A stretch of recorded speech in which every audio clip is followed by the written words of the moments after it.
Au Sénégal, les conditions de détention du maire de Dakar, incarcéré depuis le 7 mars dernier, alimentent la polémique. Amnesty International dénonce les restrictions de visite qui lui sont imposées. En Somalie, plus de 6 millions de personnes ont encore besoin d'aide selon les estimations de l'ONU à cause de la sécheresse qui détruit les cultures, le bétail et assèche les mares d'eau. Et puis en Tunisie, le président Béji Caïd Essebsi a décidé de prolonger l'état d'urgence d'1 mois à partir de mardi. Cette mesure d'exception est en vigueur dans le pays depuis plus d'1 an et demi.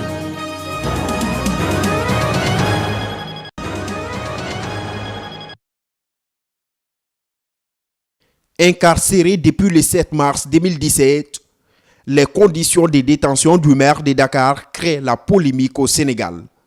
À la suite d'une visite à Khalifa Sall, ses avocats ont dénoncé des restrictions de visite imposées à l'édile de Dakar. L'affaire fait réagir presque tous les pays. Les principaux leaders du parti d'opposition se sont dit indignés de la situation à la faveur d'un point de presse. Même son de cloche du côté de Amnesty International, section Sénégal. Le maire d'une capitale, ce n'est pas n'importe quelle personnalité dans un pays. C'est un homme politique important, de premier plan. Imposer à cet homme politique des restrictions indues au droit de visite, alors même qu'il gère depuis la prison sa mairie, est totalement inacceptable. Nous pensons que c'est des restrictions qui sont imposées par des raisons politiques. C'est l'autorité politique qui a dicté à l'administration pénitentiaire ces restrictions pour empêcher Khalifa Sall de continuer à recevoir ses soutiens et de continuer, n'est-ce pas, à faire son travail politique. C'est inacceptable. Ces derniers jours, les conditions de visite sont difficiles pour les maires de Dakar. Khalifa Sall, qui avait droit à 20 visites chaque lundi, a vu ce nombre passer désormais à 10. De plus, il doit désormais se rendre au parloir alors qu'il disposait jusqu'ici d'une petite salle. Ses avocats estiment que ces mesures visent à déshumaniser et casser la carrière politique de leurs clients. Autres sont des cloches du côté de l'administration pénitentiaire, la directrice de la prison de Rebus indiquant que sa prison n'est pas un hôtel et que le maire de Dakar bénéficie déjà des privilèges.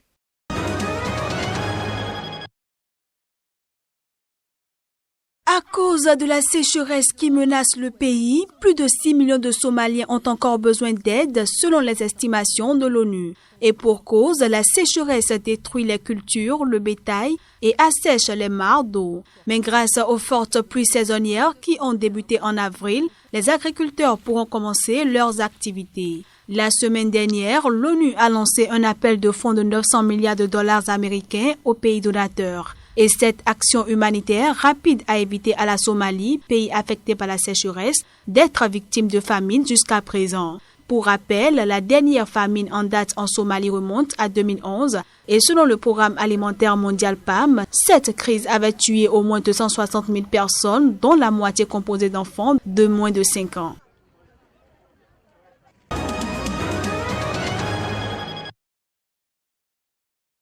Après des consultations avec le chef du gouvernement et le président de l'Assemblée des représentants du peuple, le chef de l'État Béji Caïd Essebsi a décidé de prolonger l'état d'urgence. Ainsi donc, cette mesure d'exception entrée en vigueur en Tunisie depuis plus d'1 an et demi a été prolongée d'1 mois à partir de ce mardi. Et sa prolongation est nécessaire en raison de la poursuite de la guerre contre le terrorisme. Aussi, cet état d'urgence octroie des pouvoirs d'exception aux forces de l'ordre. Il permet également l'interdiction des grèves et des réunions. Pour rappel, cette mesure est en vigueur depuis un attentat contre la garde présidentielle le 24 novembre 2015 au centre de Tunis. Et dans cette attaque revendiquée par le groupe État islamique, 12 agents avaient été tués. Par ailleurs, 2 autres attaques majeures revendiquées par le même groupe avaient eu lieu en mars et juin 2015 au musée du Bardo à Tunis sur une plage et dans un hôtel de Sousse, faisant 60 morts, dont 59 touristes étrangers. Tout en appelant à la vigilance, les autorités tunisiennes affirment avoir fait des pas importants dans la guerre contre le terrorisme.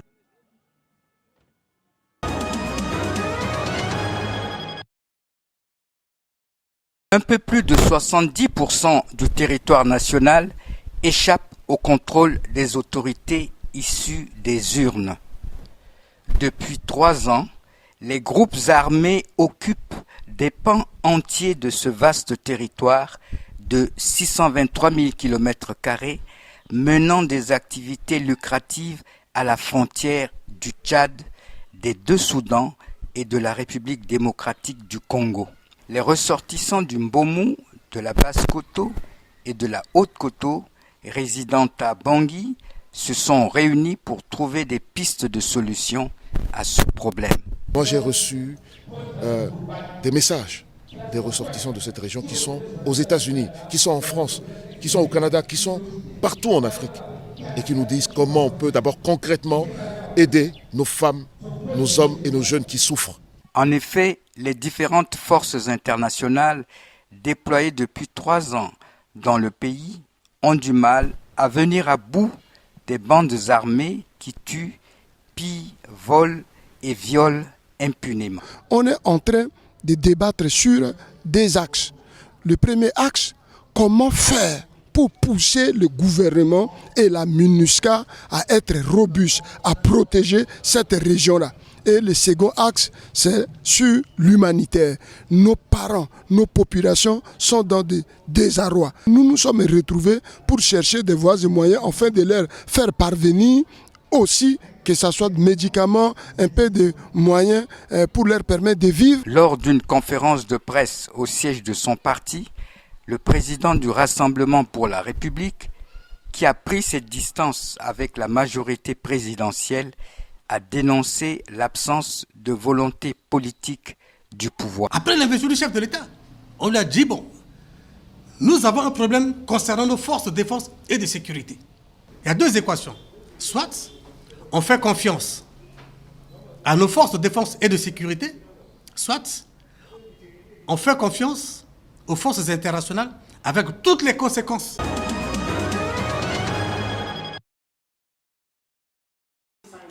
Amnesty International tire une nouvelle fois la sonnette d'alarme sur la situation des défenseurs des droits humains en Afrique de l'Ouest et du Centre.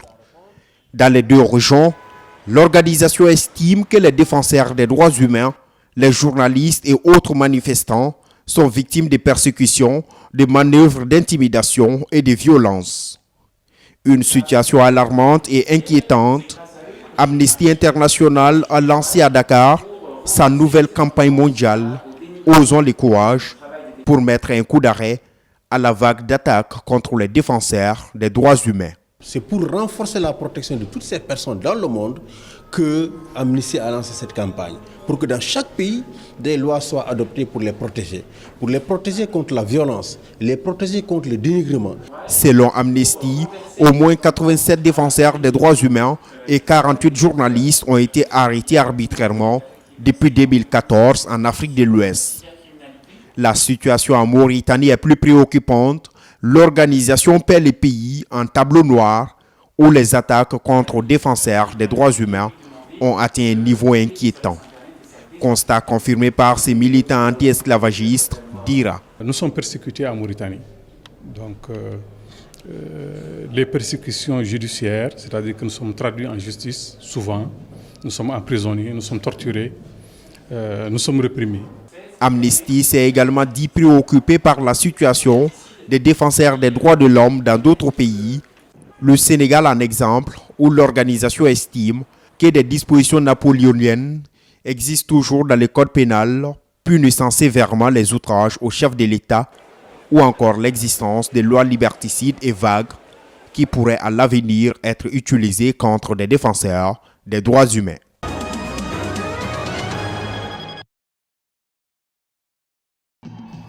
Le Social Democratic Front SDF, parti leader de l'opposition camerounaise, ne participera pas au défilé de 20 mai 2017 sur toute l'étendue du territoire camerounais.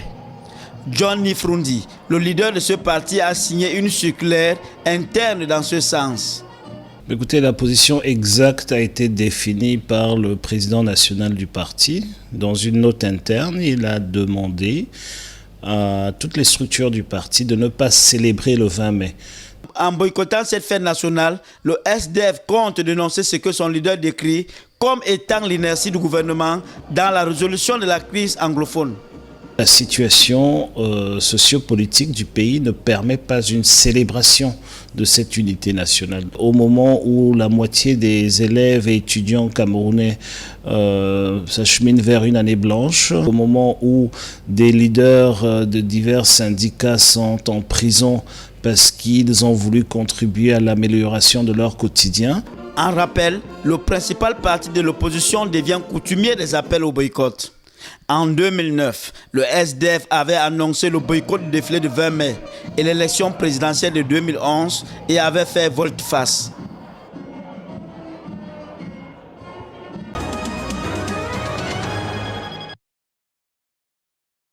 Au Bénin, la fondation ASG continue son combat contre les infrastructures précaires dans les écoles.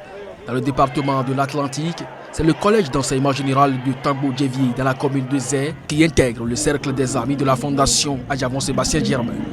Nous saluons votre sens de détermination dans les aides aux populations béninoises et plus particulièrement à l'éducation nationale. Chers donateurs, nous sommes plus que ravis car vous avez pris cet engagement de nous offrir un module de 4 classes avec des latrines depuis 2015 et vous avez honoré votre engagement. En effet, c'est un défi pour la fondation que les engagements pris doivent être respectés et dans le délai. Et pour y parvenir, on ne lésine point sur les moyens.